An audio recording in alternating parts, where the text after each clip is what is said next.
All right. Hello, everybody, and welcome to the Snake Show.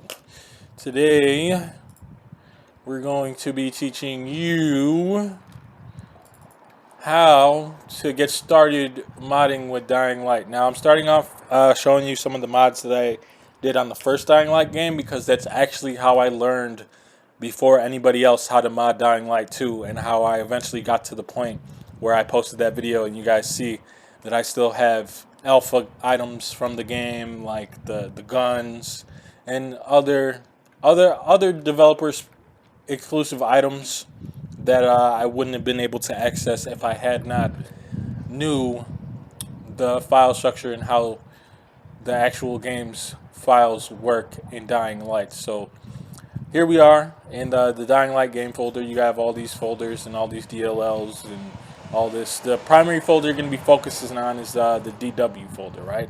So you have all these folders now with different pieces of game data. These files are actually what contains the files we're looking for. So we're going to go to data3.pack because that's where I got the modded data that I put. And you could download your own custom data 3 packs with different mods, but you'll notice if you do that quickly that you're going to run into conflict issues with different mods because they use a lot of the same game files. So a simple way to solve this is to learn actually what game files that you're editing and learn what they actually do. So we're going to go ahead and delete this here. Default levels right here. So we're gonna open this up. You don't need any Visual Studio Code or anything to open this type of file. So there is some files where you do need VS Code or another coding suite to be able to edit them because they're encrypted in such a way that Visual Studio needs to be able to read the encoded I should say encoded in a way that the Visual Studio needs to be able to interpret. So like I said, we're just going to open this in Notepad. Make sure that you have word wrap on so you're not like scrolling endlessly through all this shit from left to right. And as you can see right here, level ID 1, this is just all the properties of the in-game level. This includes the slow-mo during critical. This includes camouflage, XP values, loot chances, pretty much anything in the game. Like, that could be altered and tinkered with, skill values and whatnot. That's actually held in a different file, the actual skill values. But if you go to the bottom of this one, they have codes for the skill points.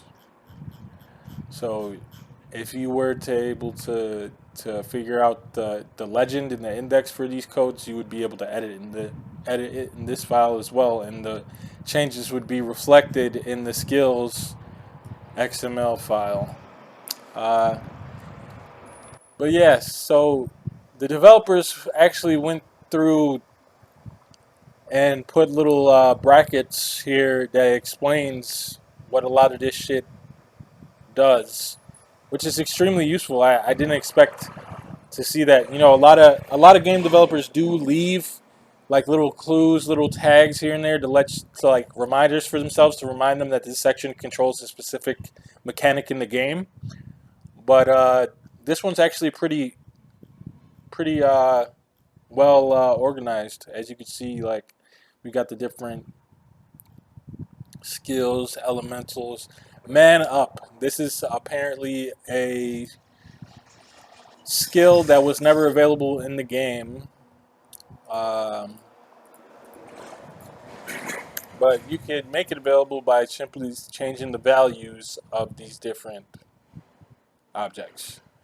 So, sonar, throwing skill, blah, blah, blah.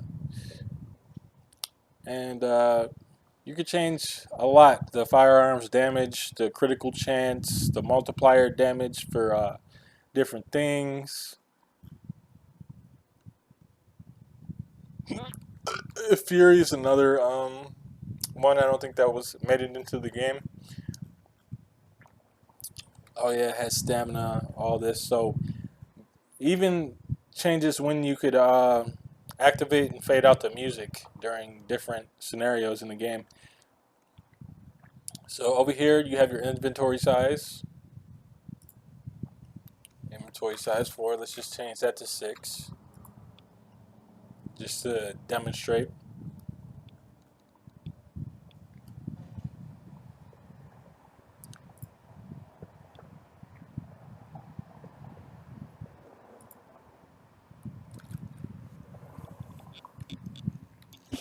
I'm just going to raise the chances to 0.90.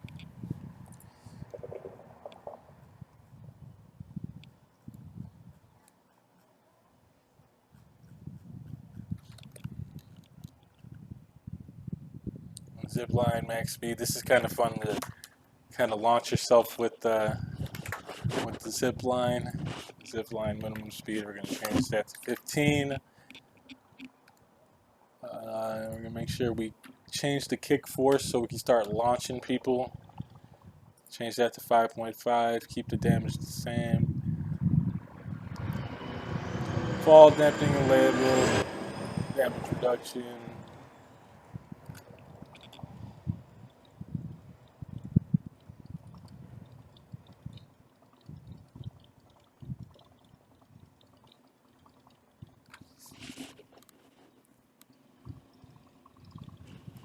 Change the grappling hook pull to enabled.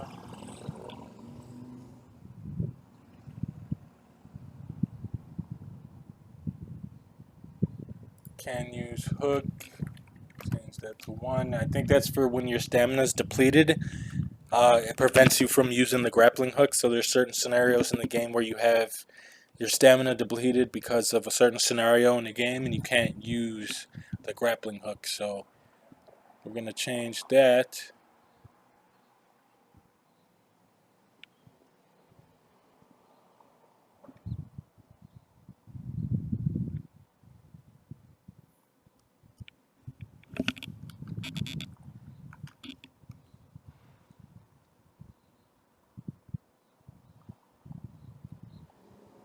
So yeah, those are just a couple few examples of all the things you could change.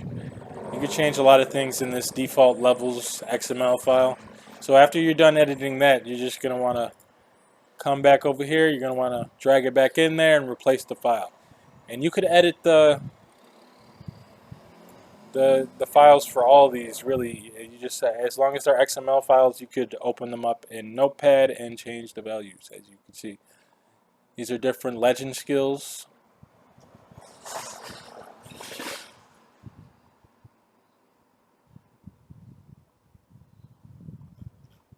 That you could edit, changing the max level of different things. Change the max level from 25 instead to be 50. You know, there's a couple mods that actually do this. What else? Let's do the common skills one. Yeah, you're going to make sure you set that to open with Notepad.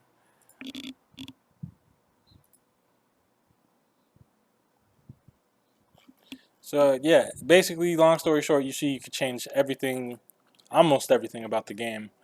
As long as it doesn't really do with any of the textures, it just has to do with the values of the actual things that are in the game. So you're not going to get any new guns or anything like that from these files. However, there is mods that add in different files and whatnot. So you can have custom weapons. So let's close this. Let's go start up the game. We're going to be using the Epic Game Store edition of this because for some reason that's the only one I still have installed. I have the game on Steam and Xbox as well, but the Epic Games one is the one I have installed on this rig, so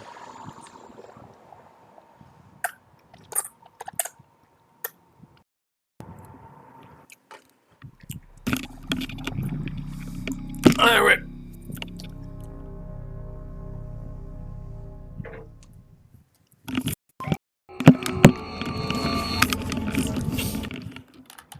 See, we got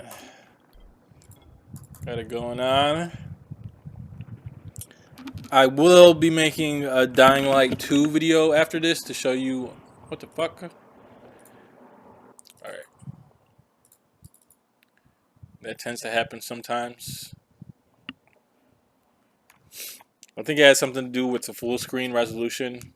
It doesn't have anything to do with the game's files that I modded.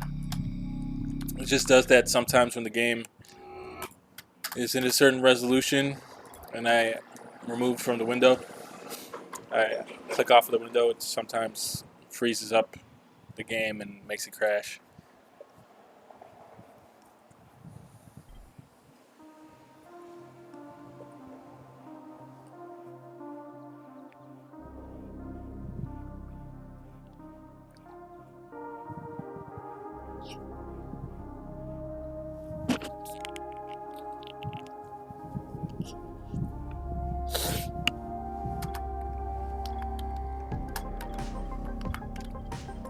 Alrighty. So we're gonna go to play campaign. You see I'm right here in the museum, nightmare mode, right? You can change the difficulty at any point, obviously, but we're just gonna go ahead and start. This is the end of the game. Jade's being held So I'm not hostage at the sure what museum. all I'm going to be able to Troy says the demonstrate. I place probably was should originally have built as a started a fortress, new and now it's game. This is Bryce's not really the biggest greatest outpost in area to Sector Zero. demonstrate different I gotta get in there before Jade things, gets because hurt. I don't think you can grappling hook or Killed. anything like that Worse. in this particular sequence in the game. Yeah. I have this. Oh, I'm actually not in the museum. Perfect. Okay. Oh wait, yes I am. Damn it. All right, there's still a little bit of fighting that goes on. Make sure.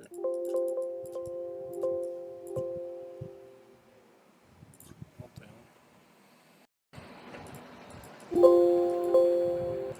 All right. I have also modified the FOV settings, which is why you can see more of the weapon and more Crane's body here. Alright, so we go into the controls menu and you will see in the key binding section I have an advanced movement mods that allows you to change the different things. So yeah, we're going to go ahead and change that to B. Watch to Z, and we're going to go ahead and change a couple other binds just for the sake of making things a little bit more simple.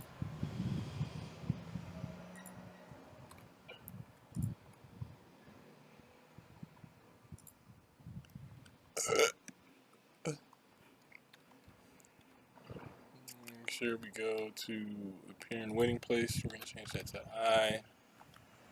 And okay, inventory menu.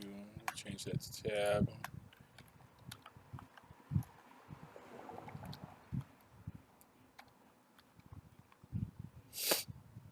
And weapon menu. We're going to change that to mouse button. Alright.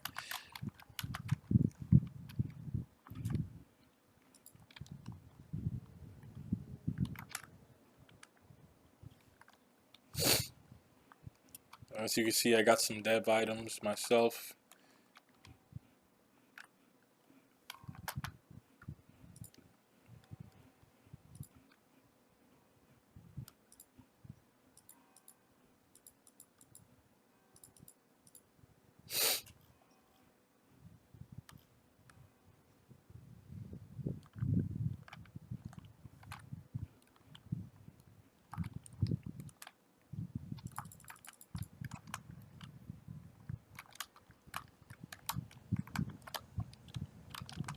Shit. Forgot to change heal to V. Hold on, let me just change that real quick. Heal. Change that to V. Use 2. We're going to change that to G. F, G. Alright, we're good to go. Go ahead and heal. Oh shit, Jesus Christ.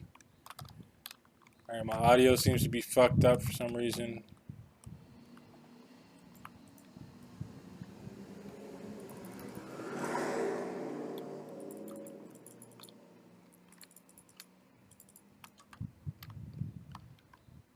What the fuck, bro? I'm behind the goddamn... Jesus Christ.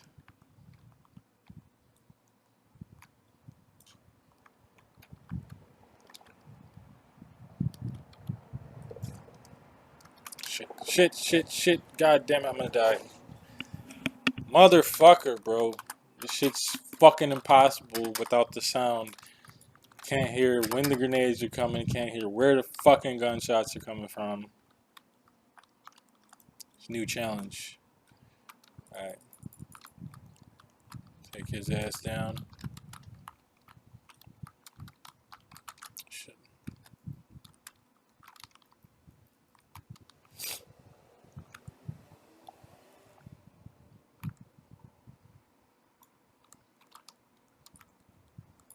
For fuck's sake, man.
I don't understand why they took the guns out of Dying Light 2. I mean, maybe because the gunplay is not ridiculously good in this game. It's kind of stiff looking. It's not very satisfying, really. So maybe that's why they decided to opt out of the guns in the second game. But I kind of liked some of the guns in this game, like especially the DLC guns. Actually changed it to where it seemed like they were getting better at the gunplay. What I didn't like is that all guns were semi-auto when the game first launched, until they eventually came out with SMGs and stuff like that.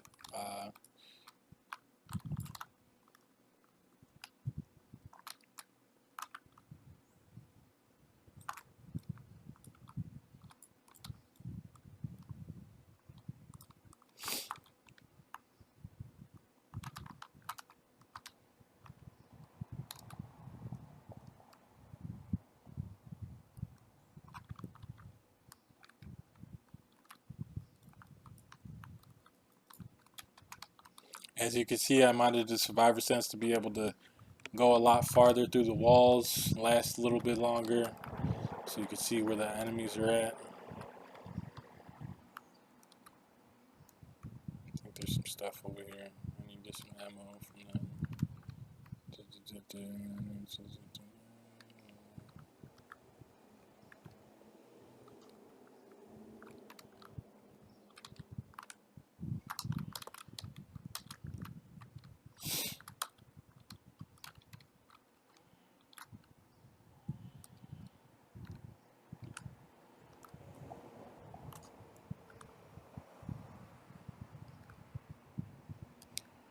I also have some mods that allow you to use skills that were in the game, like running on walls.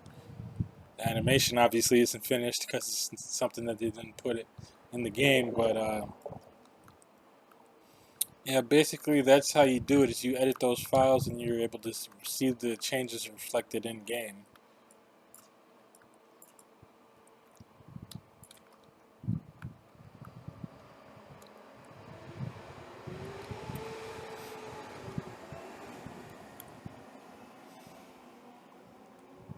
Try to see if I could demonstrate some of the other stuff a little bit.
You could also change the value at which medkits, like how quickly they heal you. Something I probably should have did before trying to do this last little mission on the map.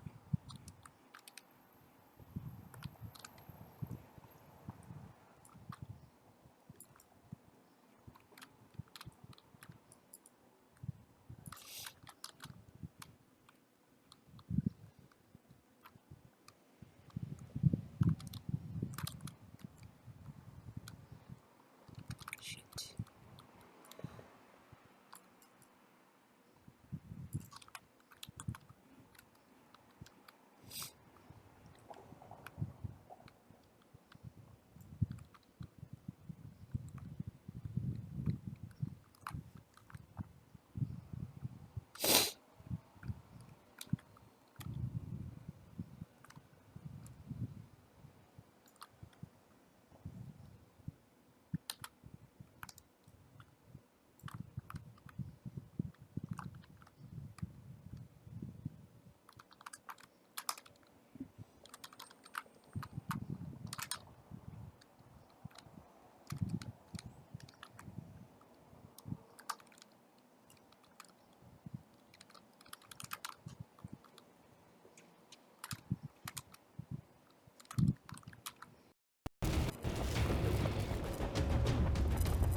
Alright.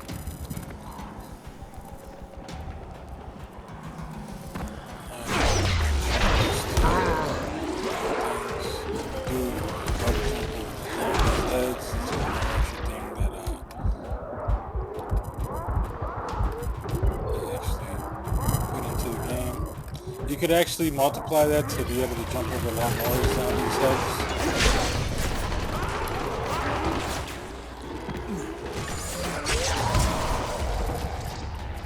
But yeah, that's the gist of it. And basically, using that knowledge, I was able to find those same type of files because I had a very similar file structure in Dying Light 2, and I was actually able to edit a lot of the same values in the game.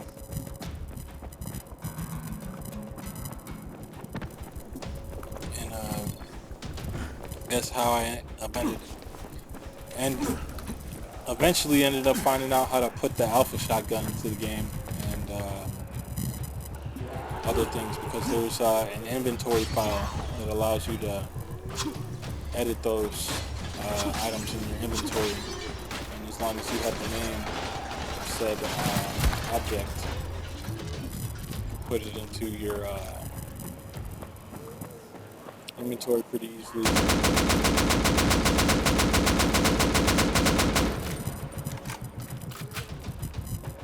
So this is about it for the first video, just showing you the file structure of Dying Light and how you get started tinkering around with some values and making your own mods. I'll be creating more comprehensive videos on showing you on like actual techniques and methods to do certain things, to replicate certain mods, or maybe emulate a certain mod and do what you want to do. I'll be including that all in the coming videos. I have over 700 videos on my channel, so this is going to be a good probably like 10 more that I'm going to do between Dying Light 1 and Dying Light 2. I do already have a huge modding selection of Dying Light 1 and 2 on my channel if you want to go look at the Dying Light 2, the modding showcase playlist, or the Dying Light 1 playlist, and I'll show you how a lot of these mods work, how to use them properly. and how to create your own mods, really. Because there's nothing cooler than like playing with mods. If you like playing with mods, then being able to create your own mods to specifically suit the type of gameplay that you want. So again, thank you for watching and coming to the Sanctum Show, the Snake Show, and have a wonderful rest of your day.